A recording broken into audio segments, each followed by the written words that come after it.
we've eliminated the state grocery tax while also providing historic support for local governments. The bottom line is a tax cut that has a net zero effect is not a tax cut. All he did was put the burden on local governments, and now they're going to have to deal with that. That's Illinois House Speaker Emanuel Chris Welch and State Senator Don DeWitte talking about the elimination of the state's grocery tax, which actually doesn't kick in until January 1st of 2026. Good morning, Illinois in Focus Daily. I'm Greg Bishop. Thank you for being with us. And local taxes can now increase with a law that the governor signed yesterday, announcing that legislation is now enacted. This was all used as messaging whenever they enacted the budget early in July. July 1st was the start of the budget year, but when the governor signed the budget package in early June, he talked about how they eliminated the grocery tax. Here's the governor on that day in early June when he signed the budget. We eliminated the state sales tax on groceries, which helps every Illinoisan deal with the effects of higher prices in the checkout line and keeps food on the table. But the governor, he says they eliminated it. It didn't get eliminated when he signed the budget. It actually wasn't eliminated until Monday when he announced that he signed legislation to essentially zero out the state's grocery tax. So interesting stuff when it comes to how this is being messaged. Of course, the governor making those proclamations that indeed the sales tax on groceries will be eliminated. Some background here. You've got the governor having made this decision to eliminate the grocery tax in February of this year. And this all came as a surprise to State Senator Don DeWitte, who actually had the idea to eliminate the state's grocery tax and offset some of those lost dollars locally to the local governments. But if you recall, for the 2022 budget, you had inflation that was peaking, and it was an election year, and the governor and Democrats put a temporary hold on the 1% statewide grocery tax for 12 months. And that dropped that grocery tax down to zero. And in that budget, they actually did give local governments money to offset that. But things changed early February as State Senator Don DeWitte, the Republican from St. Charles, shared with me yesterday a little bit of background on his proposal and how this new proposal came out from the governor. Here is Don DeWitte from yesterday. As you probably know, Greg, I've had legislation filed for the last 2 years to eliminate the grocery tax. The governor and I actually had a conversation last summer when he called and said, I really like your bill. I like this initiative. The one question he asked me when we spoke was, how do we take care of the municipal governments? And when he asked me that question, I said, Governor, I think it's a very simple fix. My bill proposed backfill, which would have taken revenue, already collected revenue, and reimbursed the municipal governments for that revenue that was going to be taken away from them by elimination of the tax. I said, why don't you simply give them the LGDF revenue that you're already sweeping from them to the tune of between $500 and $600 million a year. And no one was more surprised than I was when during his budget speech in February, he announced this brave new initiative to eliminate the grocery tax, which I was thrilled about, but then totally dumped the whole process on local governments, basically moving the burden to them.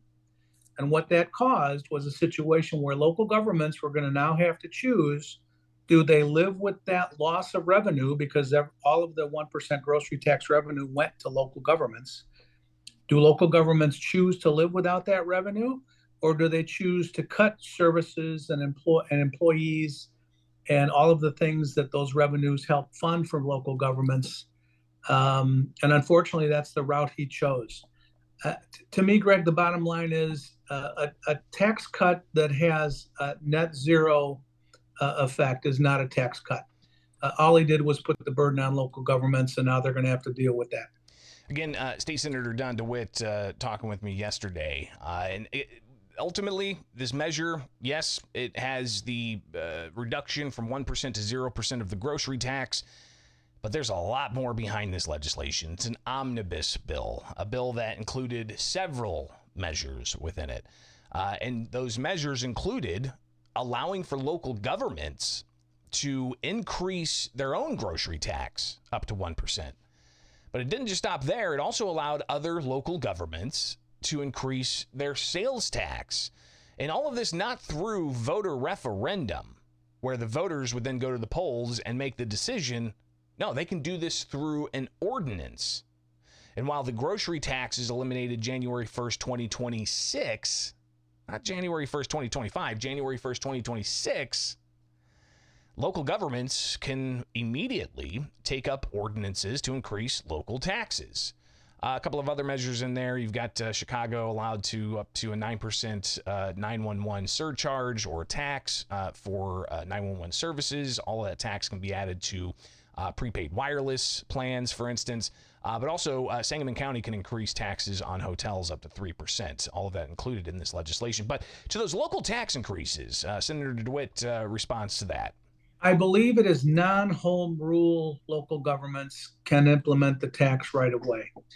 Look, home rule governments, communities of 25,000, a population of 25,000 or more, always have the opportunity through their home rule authority to be able to raise their sales taxes however they see fit. It is the non-home rule communities that were also given the ability to pass this tax along to their residents. And I believe the language in the bill is correct that they can do that as soon as they feel it's necessary to do.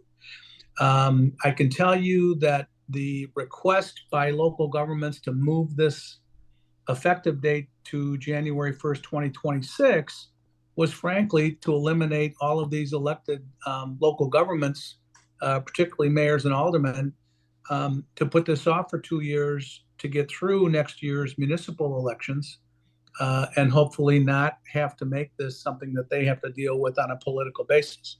Now, I would never suggest that the governor went along with that to try to create heartburn for some municipal governments who may not agree with his particular issues or political agenda.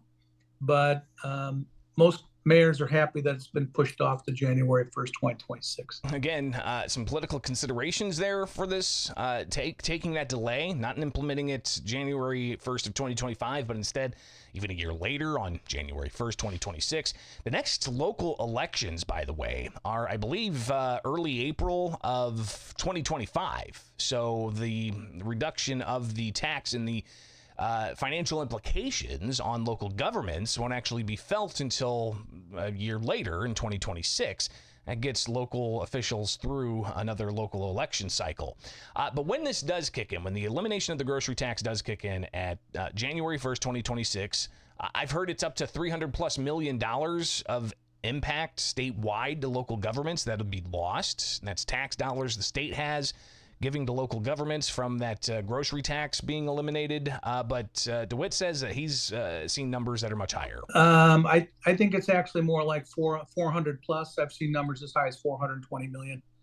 So the real impact on local governments, Greg, is the fact that, there are smaller communities.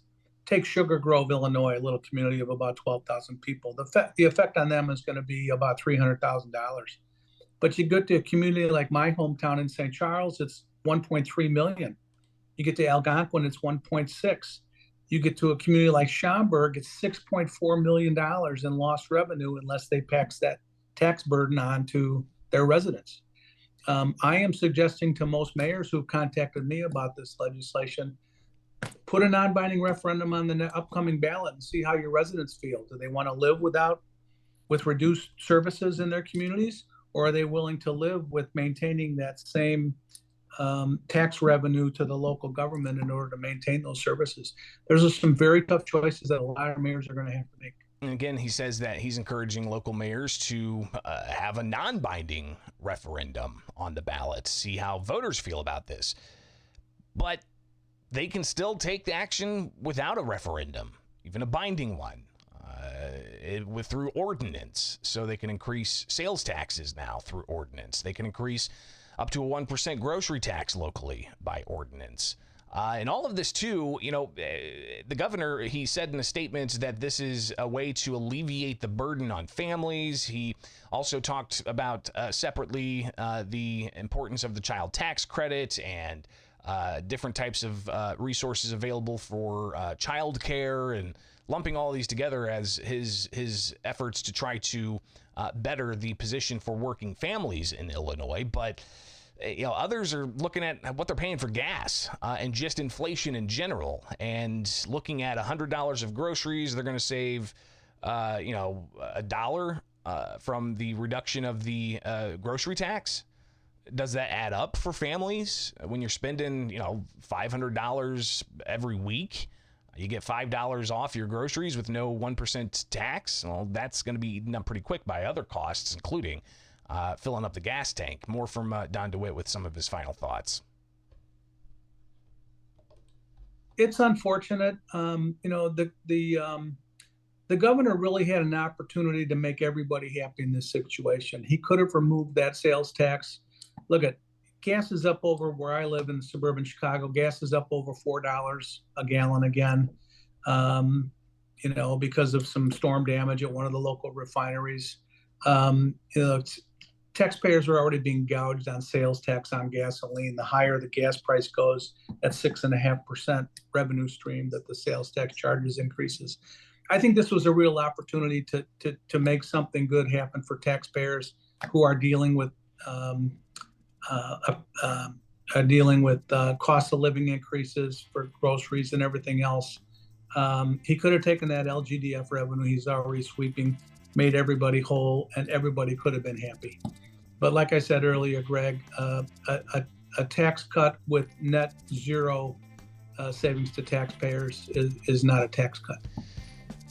Again, the governor signing this yesterday, touting economic benefits, but when you look at all the other factors that are behind this, is it really a tax cut when local governments are just going to be able to increase their own taxes through ordinance?